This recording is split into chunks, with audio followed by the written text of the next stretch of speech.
It's called a navigator, of course, and one of the things I forgot, it's got sat nav.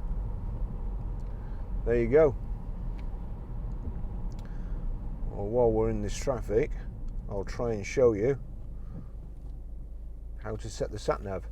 So from any screen, that would be your normal map screen there. We've got lights on here, I think, so it'll be in dark mode.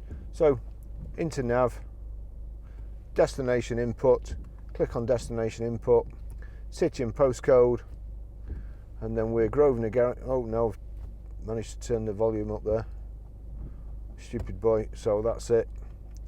P R. Now we need to go to numbers at the bottom. 5 4 J S. That's it, PR54JS.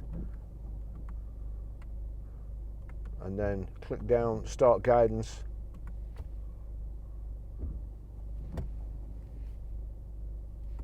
Turn left after 150 yards. That's it, that's how you do that.